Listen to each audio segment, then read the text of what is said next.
So yun guys, nakabalik tayo dito sa garahe. Almost 1 week na since JDMUYN. At yun nga, nakuha natin yung pangarap nating visor.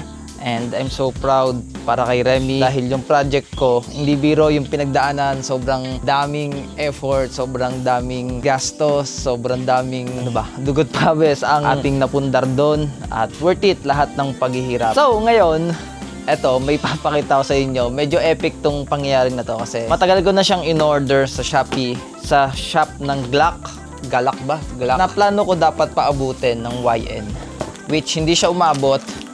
Surprisingly, dumating siya nung mismong YN day. No choice na ako kasi nandun na ako sa Ayala nung time na yon. So hindi ko na rin siya pinalalamove kasi ayoko namang magkalikot pa, diba, during YN. Ito yung in-order ko.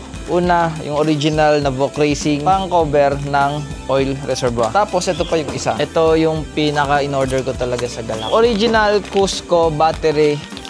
Anong tawag dito? Nalimutan ko yung tawag dito.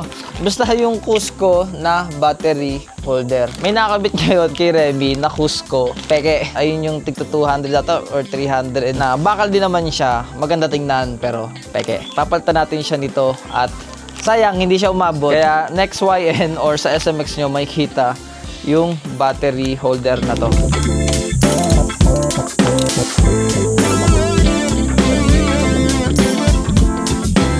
Medyo off lang siya dito sa kulay natin kasi kulay blue tapos metallic siya. Pero kahit na ganun, original naman siya kaya okay lang. So ito na nga, matagal nang nakatenga itong MR2 ko at ang dami ko na rin namang video na hindi ko pa na-edit na upload kasi nga daming priorities, yung corona, tapos ito pa si Brin, yung mga video rin ako dyan na hindi ko pa na-edit. So, gagawin ko siya ngayon pero ipapakita ko muna yung pinagdaanan nito ni Chow before siya na jack stand.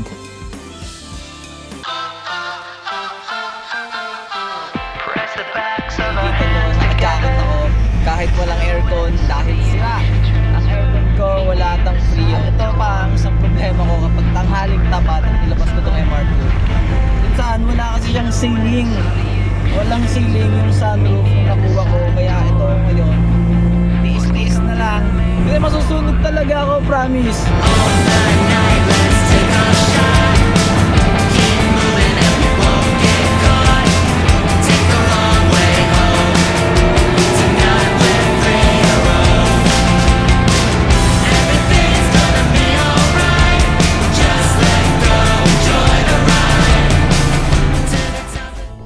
Nandito na tayo sa parking ng Save More kung saan dito daw kami magkita. Sobrang init, buti merong mga trees dito. At least yung portion ng MR2 natakpan. Isipin nyo guys, ito nga sexto ko na 225. Ito na yung nirarab niya. Kain. Mukhang kailangan ko tabasin to Yung corona ko kasi tinabas ko yung ganito ko Ganun din dito sa harapan. Ito niya diba, halos 1 finger gap na siya or less than na. Kaya may kita nyo, medyo nakasubsub siya kasi sobrang yung putol talaga dun. Ito, 2 finger gap halos. Ito, mga 1 finger. Like the sun.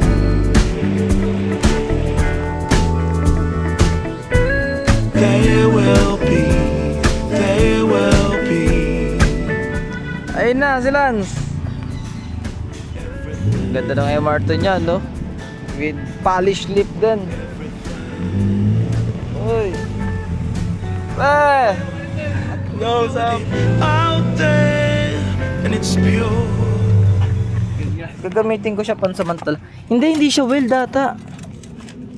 Ay, oo nga. Hindi ko alam kung anong ginawa. Based dun sa paikot, sa lapat nung plate, hindi siya putol. Hindi siya putol na. Oo, pero 2 finger gap. Sige, susubukan ko nga to. Sana magandang Nakita ko yung mga vlog mo, ang talbog ng Talaga, pre, sobra. Tingnan natin yung EPS mo. Oh, nabalik pala May center tone, may medyo mabigat lang ng konti kasi nag-calibrate na Hindi nga Kasi naka-standstill tayo, pre. Oo. Pwede ma-drive. Dito lang, ikutin natin. Anong clutch mo? Dexity. Organic. Kapit Bago pa Grabe ang ganda, pre. Grabe din. pre! Ang sarap i-drive ng MR2 ni Lance.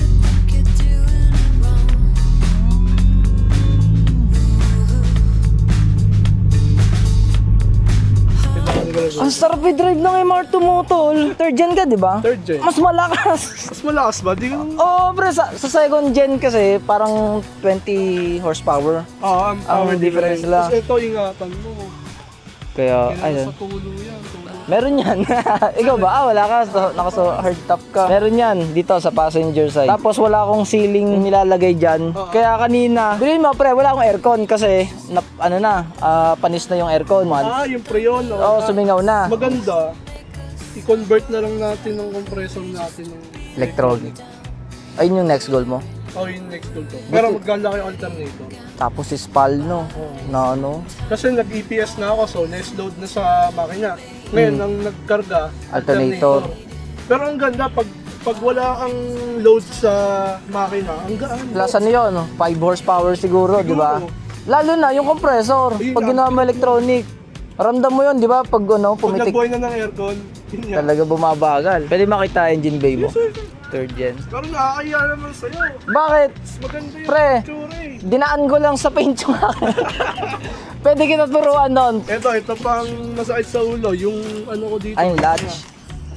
Sa akin naman yung latch ko dito, di na nagana. Dito. Kailangan susi. Yung wala nang susi dito eh. Sarado na. Oh, ang ganda ng third gen, pre. Okay din, Yung mga third gen. natutry kung nagano. Malakas to, pre. Iakit mo sa Baguio. Ito ang gamit ng mga, mga ka-corona. Imbis na beams, Yung third Third gen. gen. Nakikita ko rin eh. Oo, ang motor kasi yan. Pati sa Corolla na big body, nakikita ko mga third gen gamit. Yung beams kasi maganda lang sa cruising kapag yung naghahagad na kayo ng mga 140, 180, walang tapos yun. Pero yung kapag ganang buweluhan pa lang, wala. Mas malakas ang torque. Ito, Pero sa dulo, mas maganda to. Yung port. Oo, yung beams. Ganda ng beams. Ito linear yan. Yun, kailangan mong galitin pre bago Oo. Ito, mga plano ko, hose, radiator, tapos exhaust ko. Mura ko lang nabili exhaust ko eh. Saan? Ito. Tignan mo yan. Pwede ba tayo bumamba dito? Oh.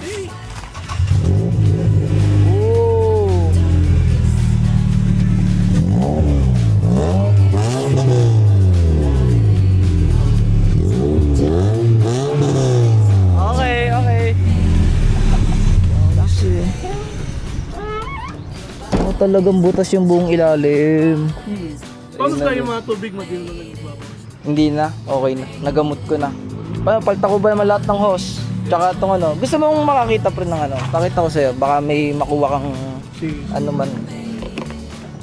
Baka may makuha kang tip. Ito pre, pinaltan ko lang din lahat ng hose, vacuum lines, sam ko. Tapos, ayun, naggumamit Ikaw ng lang tibot. nag-DIY talaga nito. Pre. Kasi ito, yung hack pre, yung zip tie. Pag wala kang yung pangkapit na mga, ayun tamo, ang organized niya, tingnan mo yung ko, high tension wire. Yun lang. Parang linis. Nadaan lang sa paint. Kala ko nga, nung tinowder coat mo, Hindi, wala akong pa-powder coat. pinamali. Hanggat kayang i-DIY, Oo. ayun yung ko, ginagawa. Diba, pag bumili ka ng MR2 sa panahon ngayon, expect mo, ang dami mo ipapagawa.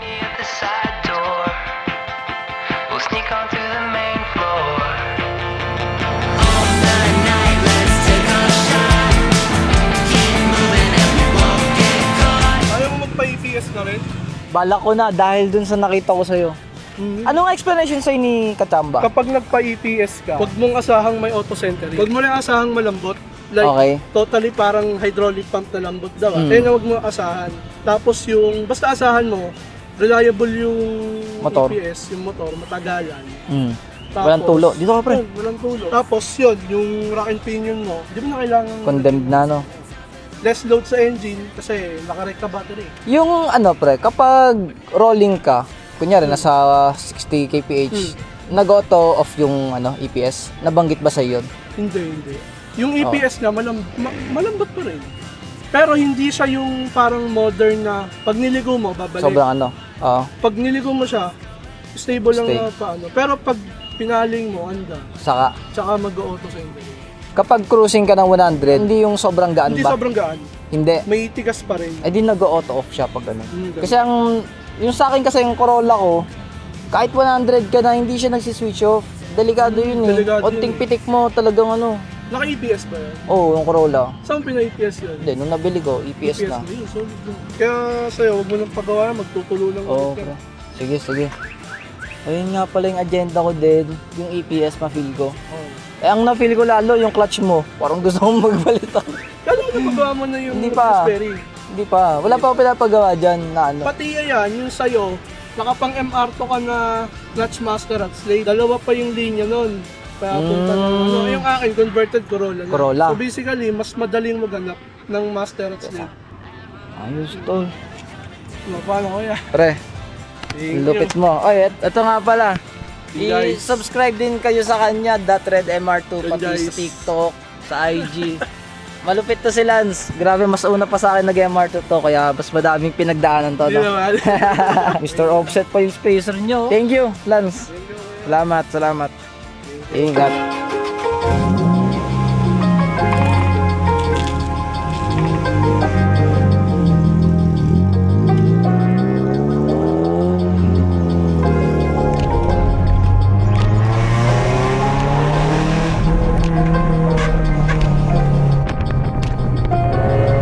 From the first moment I saw you, I knew I had to make you mine. Wanted to know everything about you. I didn't want to waste no time. What's something I can do for you, darling? That would make you smile.